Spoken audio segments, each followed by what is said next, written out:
All right, so welcome to Improving New Mexico. My name is Evan Montoya, and we're going to talk about the high costs of car ownership here in New Mexico, but throughout the US as well. But I'm going to kind of drill into a few stats that are specific to living in New Mexico because we actually have like a higher cost of car ownership here in New Mexico just because the size of our state and people pay higher interest rates because we are a lower income state. So it's kind of messed up that the poor a population is, they tend to pay higher interest. It's just how our economic system works. I don't really understand it sometimes, but we'll be talking a little about economics. We're going to start out today with a finance YouTuber. His name's like Zach Rios, but he has like some stuff where he talks about people's making crazy car payments in 2026 now. So if anybody has like a new car or a used car and they're making payments, like, let me know how difficult that is, what the average cost is of those payments. I don't know if you feel like commenting and sharing about that, but you don't need to share like personal details or anything like that. But I am curious to see what people are paying for new vehicles and or how much it costs for them to operate a car that's paid off as well. Sometimes I think I didn't even get like a lot of the data for paying the registration and like maintenance and stuff like that. So I'm just gonna go over like the main things such as like car payment, the main thing for like a car, used car payments, new car payments, insurance and gasoline. So those are like the three major costs, I think. Yeah. So we will go over that at the end of the video, but let's watch a few videos.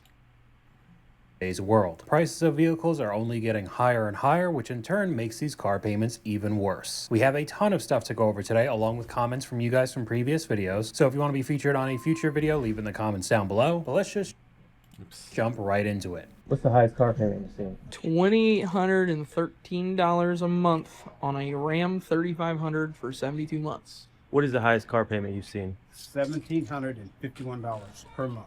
What is the highest car payment you've seen? $1,490. That's just crazy. I don't even know what kind of job you have to be, like a doctor or something, to be paying that. Like, how are you earning that much? It's like a mortgage payment almost right there. What's the highest car payment you've seen? About $2,400. Now that's a mortgage payment. You're paying over $2,000. Like, are you living in your car? What's the highest car payment you've seen? Probably like $1,700. What's the highest payment you've seen on a car? $2,300 on a That's Super Duty. crazy. What is the highest monthly payment you have ever seen? I had a customer. There's like that. There's people that work full time at like warehouse jobs and make less than that a month. It's working 40 hours a week just to make your car payment. I mean, these cars must be like luxury cars or something that people were paying. We're coming for. and buy a new Navigator for me. It was Yeah. $3,700 a month. What is the Navigator, those aren't highest that monthly nice. payment you've ever seen? $2,100 a month. I think it was a Bronco Oh Raptor. my What was the God. highest monthly payment you've ever seen for a vehicle? I sold someone a BMW M850i and they signed out at $1,875 a month. What is the highest monthly payment that you No, that's just crazy. I don't know. Like, do we have like those are the highest payments? Maybe we have something that's like normal payments. Let's see what these. Probably over 800. What's a normal car payment Okay, for this is like more 2026? appropriate. $1,000 I bucks. guess. You think that's normal? That is normal. What is a normal car $1,000 is a payment for normal car 2026? payment? I would have to say around 800. What's a normal car payment for 2026? I'd say probably like anywhere from the range between $600 to $800 a month. I mean, what do you all think's a normal car payment? Honestly, I don't even know. I think paying like, for me, I think paying like over like $300 to $400 is crazy. Like, I just can't imagine paying that much on a monthly basis for what, like 4 or 5 years. Like, what are the length of car payments nowadays? I heard people are paying for like 6 or 7 years now, which is kind of insane. I'm just like, it's like mini mortgages now.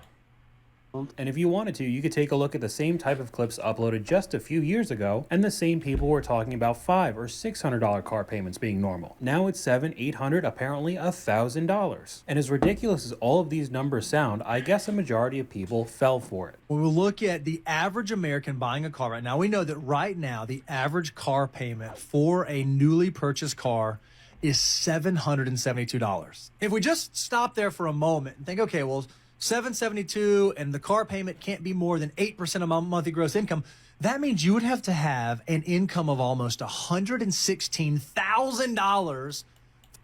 And guess what?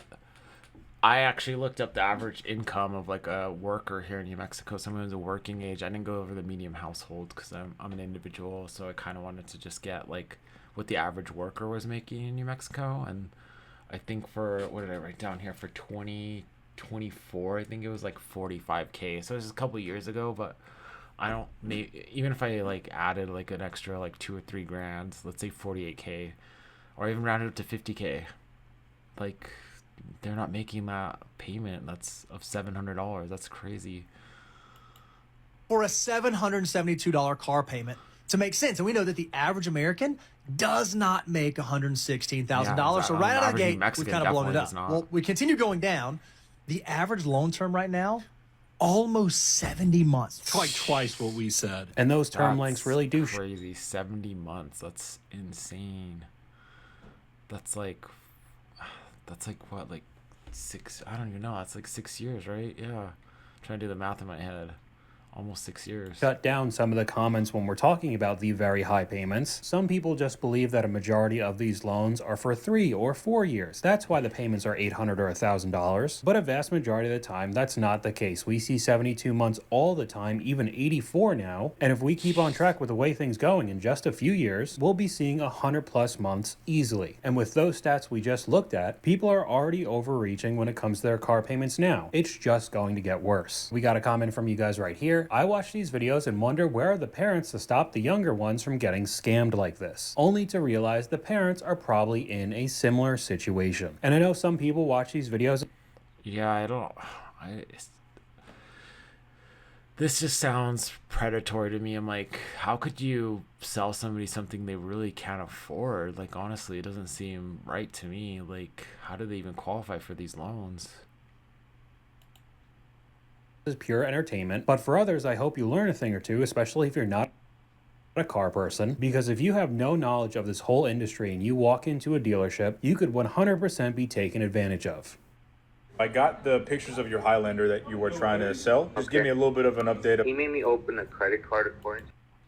Oh, so this is like people essentially getting scammed here, so I don't really need to go into that.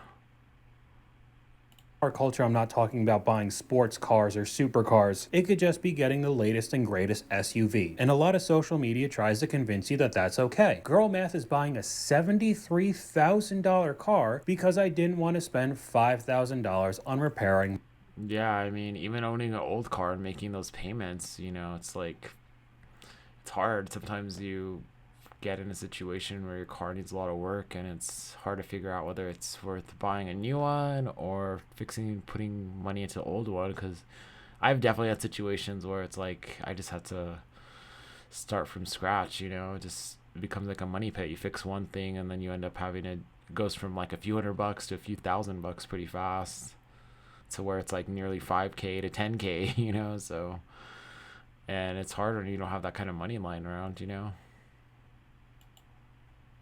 But yeah, I think that's enough of Mr. Rios and his videos for sure. Here's like another typical person. I don't know if you've seen like Caleb Hammer. He has his show's kind of like Jerry Springgrass. It's kind of has like some personal finance. It's more entertainment now, but he does a little bit of financial stuff, and he talks. I mean, he comes across couples like this. He does swear a lot, so just let you know it's not this. Kids, don't watch my videos. My stuff's depressing. If you're a child under 18, just don't watch my videos.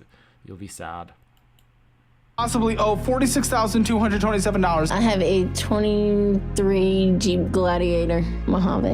Why do you have a $46,000 car? Because her Scat Pack got totaled. You have a $1,362 monthly payment on your Jeep? Yep. No, that's not the number, is it? It's more than the house payment. Is that the number? The number on screen? This is for the Jeep? Oh, dude. What do you think that car is worth? I'm gonna say 30 something. Okay, $15,990. Also, you're past due by 4 months. What car do you have? What car do you possibly owe for? That's just insane. It's, I don't know, people getting behind on these like car payments too. It's just crazy. It's, I don't know. I am dreading. I'm definitely hopefully next month I'll have enough saved up for like a used car. I haven't bought a new car ever in my life, so I always find stuff on either Craigslist or Facebook Marketplace. Yeah, so I definitely am not a new car person. I do buy new motorcycles though. I know, which is probably a bad idea. But yeah, I mean, just look, the whole country, 1.68 trillion. I mean, the numbers are, I don't even know what that is anymore. I think the U.S. economy is like $40 trillion now. What is it? How much is the U.S. economy worth? It's like, what is the U.S. GDP 2025? So our economy is worth $30 trillion, and our like total debt is $1.68 trillion. So, as a people, so that's kind of crazy. That's a huge percentage of just auto debt, honestly, for the country. And just look at that, just how much payments have gone up. So yeah, since before, yeah, it's like after COVID, it just started like steady. Well, it was going up before, so it's been constant, but it's like gone way steeper since then, it seems like. And now like the amounts are just insane. I just don't know where it's going if it keeps going up like that, It's like, how are we, and it doesn't seem like incomes are keeping up here either, so I mean, like, my thing is trying to show people alternatives. Even if you do have a car, maybe use it less so it lasts longer, your total mileage. If you figure out different ways of, I'm advocating for people just to look at other alternatives to, if you're able to commute with any other way than your personal car, or if you have a car, if you need a car, try to find a used car, because even you don't want to be stuck paying this, these payments, it's really like messing up the country. Yeah, look at $1,000 auto loan becoming common. This is CNBC, so.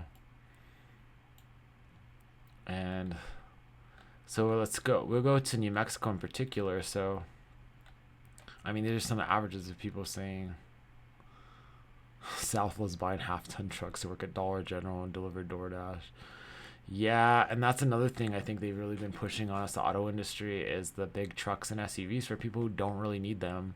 I see like these massive trucks here in the city, and people don't ever take them or out and like haul anything. Maybe they'll haul stuff like once in a while, but it's like if you do the math, you're paying to own this giant vehicle. You could have just rented a truck like the once a year you actually need to haul anything big, Maybe like the state needs to like tax people who are not farmers or business owners. It's kind of just a luxury flex, these big vehicles, these big trucks and these big SUVs. It's just, obviously, if you have the money to throw in there, then you should definitely pay more in taxes and road tax for sure. But yeah, I mean, look at this is New Mexico. We're one of the poorer states, and we have like one of the higher payments. This is for a new car, $788 a month. So that's crazy to me, that we're paying so much for car payments here, and like used cars too, $626. So a lot of people are probably making they're like, well, it's only like a little bit more. I'll just get the new car. So well, it's like almost $150 more, to get a new car. So a lot of people might just make that decision to spring for a new one, But yeah, it's crazy. So I did the math here, and it looks like the yearly car ownership, just in payments, insurance, and gas, if you're making payments on a used car for New Mexicans, is like $12,552 a year. That's what people are paying. And for a new car, it's nearly $15,000 a year, and the average income's a little bit over 45 grand. So we're paying nearly a third of our income in car payments for like new cars. If you make a car payment, you're paying, especially for a new car, you're paying nearly a third of your take-home income into a car payment. And I mean, this is all depends. Some people, it's like, well, I don't drive, or I don't have a car, I have a used car, my car is paid off. But I'm just saying, for the average person in New Mexico that's making car payments, which is actually probably a high percentage of people, you know. And I feel like this industry is super predatory towards young people. I see like some of my friends are teachers, and they've noticed some of their students get caught up in like car loans and stuff like that at a young age in high school, you know. And I've seen in the military, a lot of young soldiers get caught up on these really expensive loans. And yeah, like they catch them young and they get them like trapped in these loans, you know.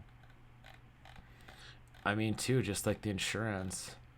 So people are talking about how much insurance. I looked up how much the average insurance here in New Mexico was.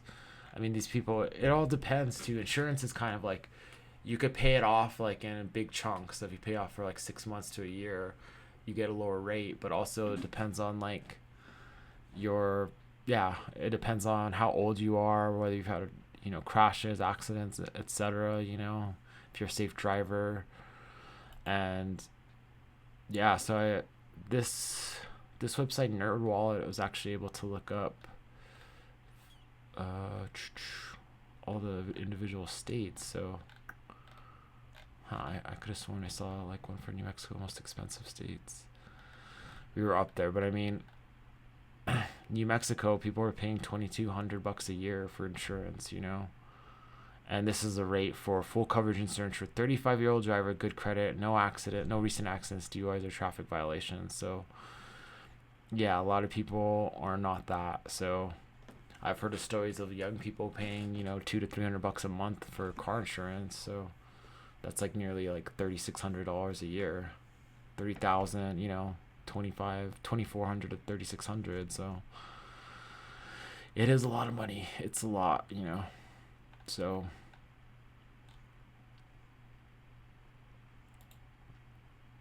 and also the gas. So those are the three things I really factor in. I didn't really talk about maintenance.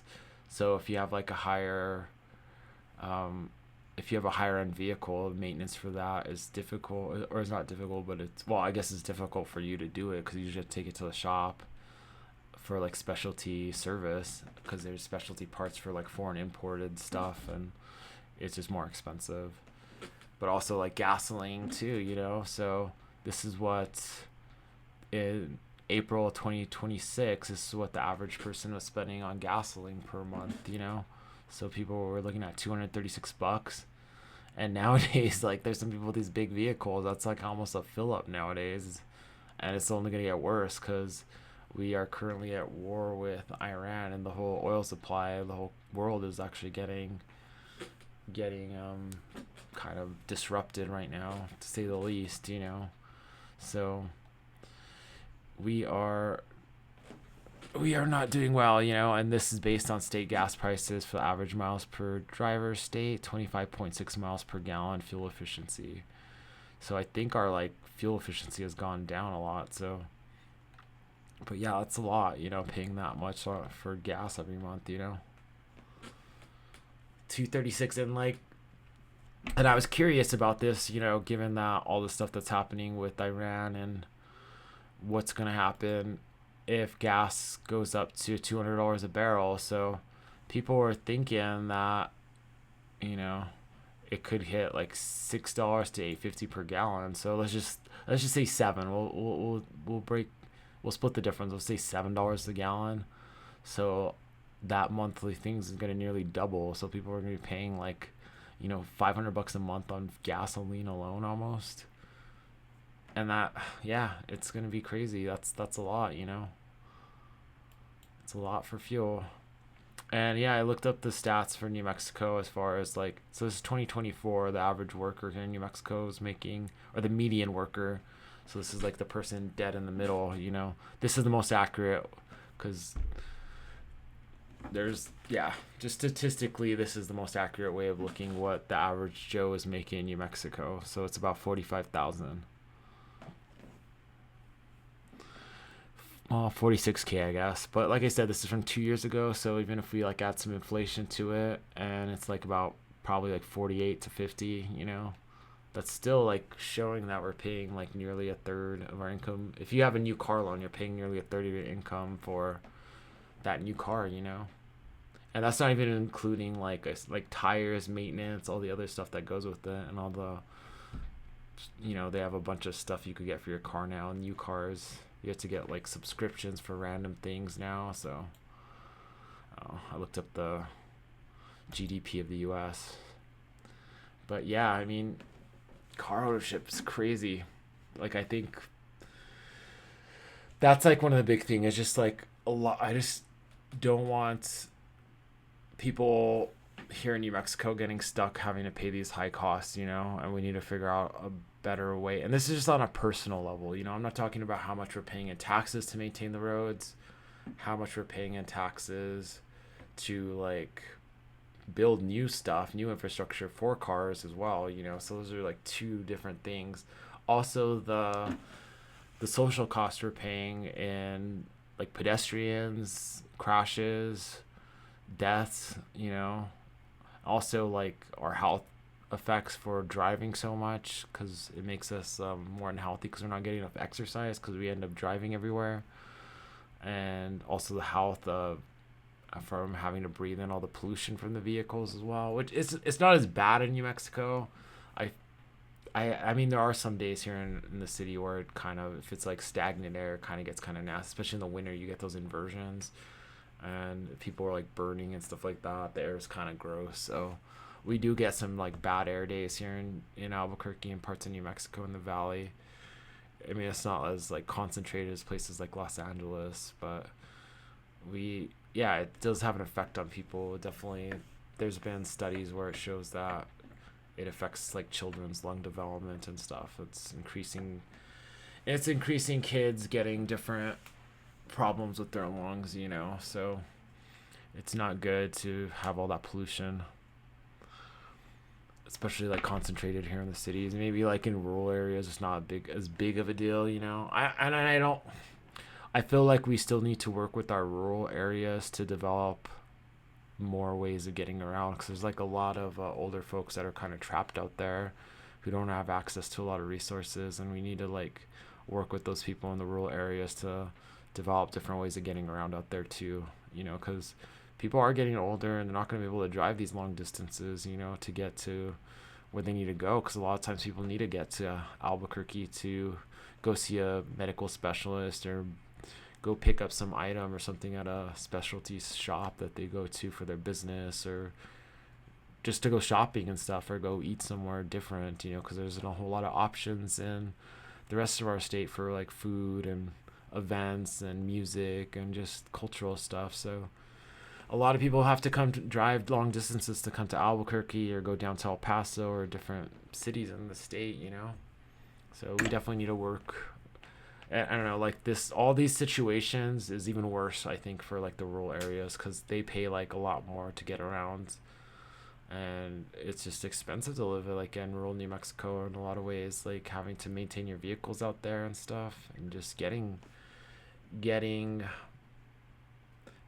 things out there to people, in regard to like parts, and getting your vehicle fixed and maintained out there is more expensive too, probably. So yeah, we need to work more on helping people to figure out how to keep their cars longer, not get scammed, and also just improve our public transit for people to have different choices in riding and cycling and stuff like that. We need to, I think it works, like even if you're like a diehard driver, having options is always good, because even if you choose to do something else just like a little bit, maybe there's somebody else that chooses to like use their car as little as possible, and that takes one less person off the road, and the road, there's less traffic for you to deal with. So it's like, even if you're a person that's like, I don't like public, I think it's a waste of money, yada yada, well, the people that are using it is going to be one less person for you to fight with when you're going to work or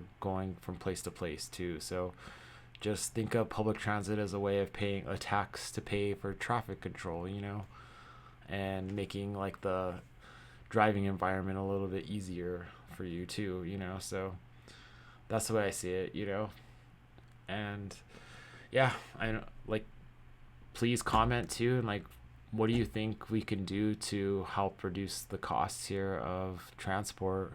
I'm not even talking about like cars and stuff. Well, even cars too. We need to figure out ways of making sure people aren't getting gouged and stuff with these vehicles. We need education for people when they purchase cars, so they're not getting high interest rates, etc. You know, or lemons and stuff like that. Bad vehicles. So I don't know.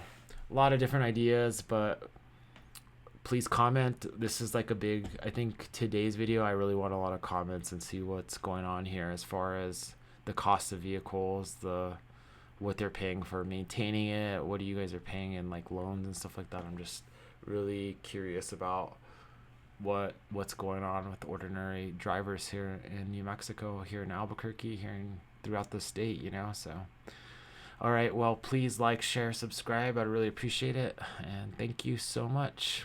Bye.